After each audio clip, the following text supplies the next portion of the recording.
Alexandre Pantoja just announced his return to the UFC, and it is way more shocking than all MMA fans thought it would be. Now, if you guys don't remember, last month at UFC 323, Alexandre Pantoja injured his arm in a gruesome injury against Joshua Van in a fight for his UFC Flyweight championship. And this injury happened less than a minute into the first round of the fight, and the fight could not continue, resulting in Pantoja losing his belt to the 24-year-old Joshua Van. In today's video, we're going to go over the new report that just came out now about Pantoja's injury that includes when he will be returning back to the UFC, as well as what exactly the injury was. So make sure you guys stay tuned to the end of the video, because we'll be going over who Pantoja will be fighting when he returns to the UFC and give our prediction for who will win that fight. If you guys want 2 to 3 high quality UFC videos every single week, you might as well hit that subscribe button down below. We just hit 2,000 subscribers, and by the end of 2026, we're going to be a huge UFC channel on YouTube, so you might as well hit the subscribe button now so that you could say you're a day one community member. However, we have a lot of news to break down. This was a big report, so let's not waste any more time and let's get right into this report. So the official report that came out regarding the injury, which if you didn't see it, I'll put a picture up here if I can. Hopefully this video doesn't get taken down. It was a very disgusting injury, and if you don't know, within the first minute of the first round,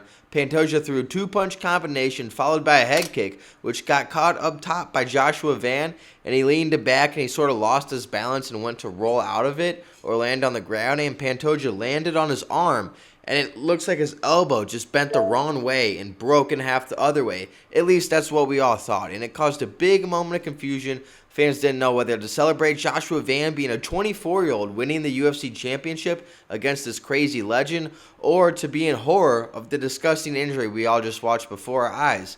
Nonetheless, in the coming days, it seemed to suggest that Pantoja might not return at all in 2026, and that he may be out until 2027. However, we have finally gotten a report this week that that is not the case. This report specifically states that there was no broken bones, this was just a dislocation, and that Pantoja plans to return in summer or towards Q3 of the year. If you don't know, Q3 is from July through September, so he's looking for a late summer return, maybe early fall, but it really seems like late summer, and that is very big news because most fans thought he would be out maybe a full year or more at this point, maybe into 2027. Going further into the injury side of things, it is reported that just the tendons were affected. There were no bones broken, there were no bone fractures, so this is seeming like a pretty quick turnaround for Pantoja here, and we even had video come out today of Pantoja sparring in the gym already, throwing punches, looking completely fine. This is crazy news because if you saw that injury, it looked like it broke in half the other way. We know now it's a dislocation, but for him to just 1 month later, less than a month later, already be throwing punches and sparring again,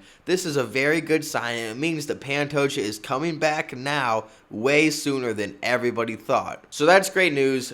Legend, absolute dominant champion Pantoja coming back to the UFC, but the big question is, who will he fight? There's been a lot of talk about Joshua Van taking another fight in the meantime and then fighting Pantoja when he comes back. And why is this question being brought up? For multiple reasons. The big one, obviously, Pantoja's injured and won't be returning for a while, so Joshua Van could take a fight in the meantime. Another big reason is that Joshua Van obviously took no damage in this fight because the fight ended so early in the first round, so he should be ready to hop in another fight relatively quickly, and he's a 24-year-old young guy. He shouldn't have a long recovery time. He could hop in and out. He's been fighting multiple times a year, so this is something he's used to by now. And then a third reason being that there are a lot of great contenders right now, such as Tatsuro Taira or Manel Kape, and these are fresh matchups with a guy like Joshua Van as champion, because you had Pantoja as champion for about 3 years at this point, running through everybody in the division. He was doing his Marab impression where he's just beating everybody over and over and over again, just lapping the division. But now with the new champion, we finally get to see new matchups. And some people think that Pantoja is going to beat Van right when he comes back, so they want to see at least one fresh matchup in the meantime before Pantoja comes back to fight Van. However, with Pantoja coming back this soon in summer, it really seems like there might not be another fight before Pantoja versus Van for the Flyweight Championship. A big reason this is, there's talks of UFC not doing any numbered cards in July because of what's happening in June with the White House card. I mean, you got people claiming there's going to be at least 3 title fights on this card. I saw somebody say there's going to be 8 to 9 title fights on this card. I think that's a bit of a stretch. I think we'll see 2, maybe 3. Depends if you're counting the BMF title on this card, but there'll probably be 3 title fights, so you can't put too many cards next to each other. You're going to run out of champions to fight on cards because you need at least 1 champion fight for every numbered UFC card. So it does seem like the very likely scenario is that Pantoja comes back maybe around August and fights in the UFC. I don't think it'll be as early as May. I don't think it'll be in June with the UFC White House card. So I think Pantoja makes his comeback in August to the UFC, and I think he fights Joshua Van for the Flyweight Championship. And now, as promised, we will give a very early prediction into this fight. And as you guys know, all the predictions lately have been hidden, such as the Jack Della Maddalena versus Islam Makhachev prediction, or the Khamzat Chimaev versus Dricus du Plessis prediction, or all the way back to the Max Holloway versus Dustin Poirier prediction. All these are hidden, so you already know this one's going to be a banger. You might as well hit that subscribe button. But I do have Pantoja absolutely dominating Joshua Van. And hear me out. I know Van just won, and I know he's the younger guy. You know, he's going to be more fresh. Pantoja's coming off injury. I get all that.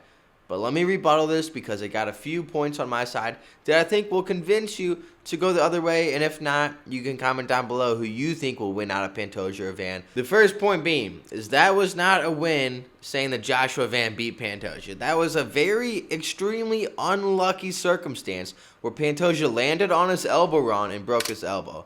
Didn't break it, but it basically broke, right? It got dislocated. The fight couldn't continue because of it. It was literally bent the wrong way in his arm sleeve. And do we honestly think, even if Van were to get him down in that situation, would he actually go on the attack? Because Pantoja is the way better fighter on the ground. So I think if Pantoja didn't land on his arm run, he would have landed, got back up, and carried on with the fight. What we're not going to do on this channel, you and I right here, we're not going to say, oh, Joshua Van looked like he was getting the better of Pantoja. No, this was like 1 minute of a fight. We're not going to sit here and say who had the better minute of a fight. Some people start slower, some people start quicker. And I'll be honest, if you even want to judge it, maybe Pantoja was winning. But it's way too little time to tell. We're not going to make that judgment here. But what we can do is say that Pantoja has been fighting in the UFC longer than Joshua Van has even been training mixed martial arts. Let that sink in for a second. I mean, come on now.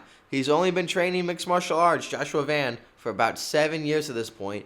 Pantoja's been fighting in the UFC for over 7 years. Like, this is the level of difference we're talking about. And it's not like Pantoja's some old head. This guy's still on the tail end of his prime. Still a dominant champion minus the fluke injury. So we can't write him off and say, oh, it's a passing of the torch. No. Pantoja's in his prime right now, literally chasing Demetrious Johnson to try to become the flyweight GOAT of the UFC and of mixed martial arts as a whole. So you absolutely cannot write off Pantoja in this fight and say, oh, he's older, this guy's younger. But going into my next point about experience, right?